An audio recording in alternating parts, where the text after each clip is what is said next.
Assalamualaikum warahmatullahi wabarakatuh. Perkenalkan, nama saya Dewulan Siniarta dengan NIM 206500057 kelas B.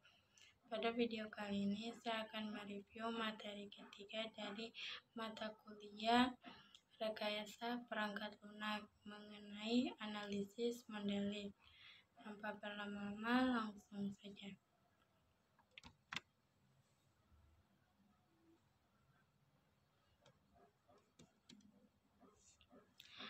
Model analisis. Model analisis merupakan representasi teknik dari sebuah sistem, menggunakan kombinasi teks dan diagram untuk mempresentasikan sebuah software, data, fungsi, dan tingkah laku dalam bentuk yang dapat dipahami, membantu mempermudah untuk menemukan kebutuhan-kebutuhan yang tidak konsisten dan kebutuhan-kebutuhan yang belum terdefinisikan. Model analisis menggunakan dua pendekatan secara umum, yaitu yang pertama pendekatan terstruktur dan yang kedua yaitu pendekatan berorientasi objek. Kemudian tujuan dari model analisis yang pertama, satu, untuk menggambarkan apa yang dibutuhkan oleh customer. Kedua, untuk menentukan dasar bagi pembuatan desain perangkat lunak. Yang ketiga, untuk membatasi serangkaian persyaratan yang dapat divalidasi begitu perangkat lunak digunakan. Kemudian, model analisis pendekatan terstruktur. Yang pertama yaitu data dictionary atau kamus data, berisi deskripsi dari semua objek data yang dikonsumsi atau diproduksi oleh perangkat lunak. Yang kedua yaitu entity relationship.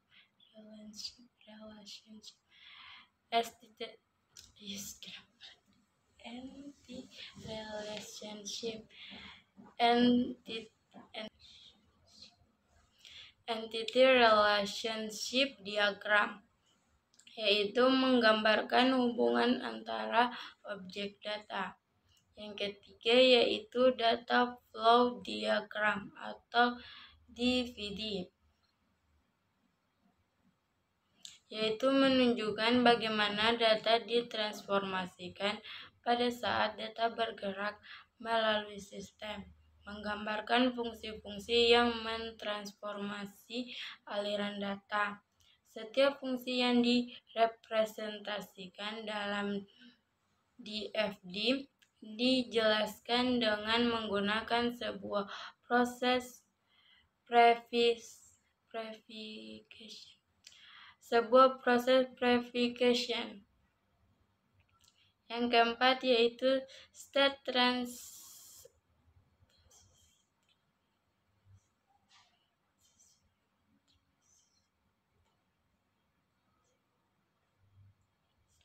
Yang keempat yaitu State Transition Diagram atau STD, yang menunjukkan bagaimana sistem bertingkah laku sebagai akibat sebab akibat kejadian eksternal. Kemudian pemodelan data ERD, yang dimana terdapat 3 elemen, yaitu yang pertama objek data, yaitu mempresentasikan dari semua informasi yang harus dipahami oleh perangkat lunak. Dapat berupa orang, benda, event, tempat, unit, organisasi, dan lain-lain. Kemudian yang kedua yaitu atribut, yaitu properti dari sebuah objek data, di mana digunakan untuk memberi nama sebuah objek data, untuk menggambarkan karakteristik objek data, dan untuk membuat referensi untuk objek data lain. Kemudian yang ketiga relasi, yaitu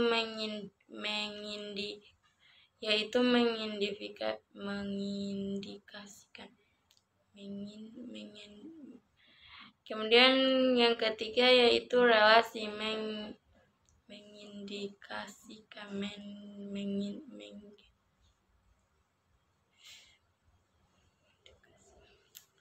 Kemudian yang ketiga, relasi mengindikasikan bagaimana objek data dihubungkan dengan objek data lainnya. Berikut adalah contoh objek data, atribut, dan relasi, yang dimana objek itu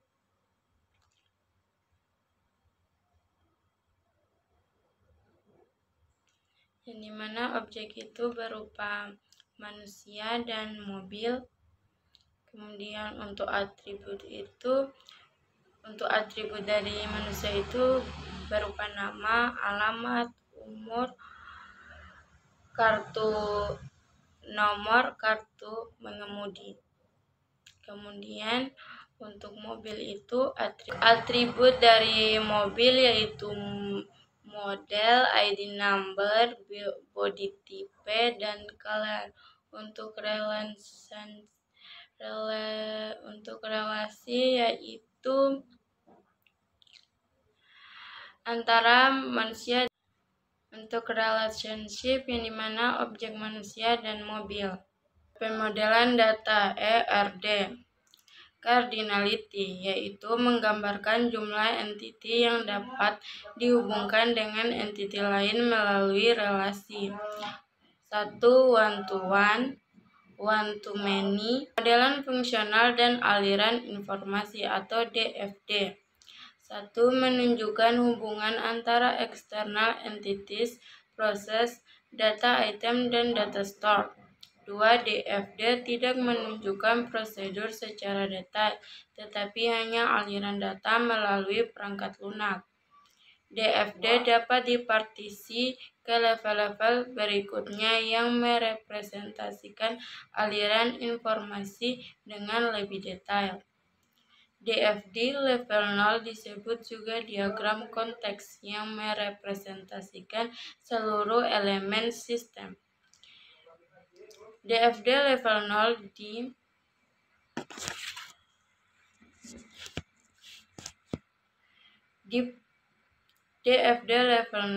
dipartisi ke level-level berikutnya untuk menggambarkan proses selanjutnya lebih detail.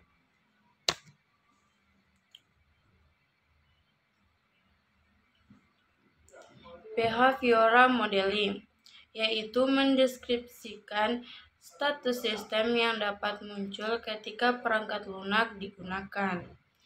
Mendeskripsikan kelakuan sistem. Untuk toolsnya yaitu ada 2. Yang pertama state transition diagram dan yang kedua yaitu control specification. Umumnya digunakan pada sistem waktu nyata seperti embedded system dan sistem kontrol.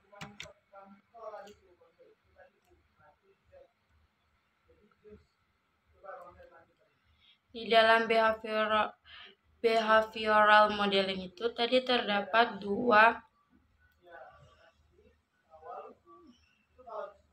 macam, yaitu yang pertama state transition diagram atau STD, yaitu mempresentasikan tingkah laku dari suatu sistem dengan menggambarkan keadaan dan kejadian yang menyebabkan sistem mengubah keadaan. Yang kedua yaitu STD mengindikasikan aksi seperti aktivasi proses yang diambil sebagai konsekuensi terhadap event tertentu.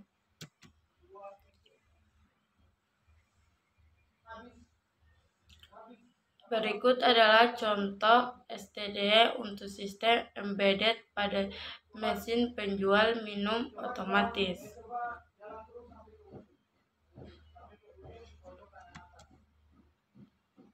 Yang kedua yaitu control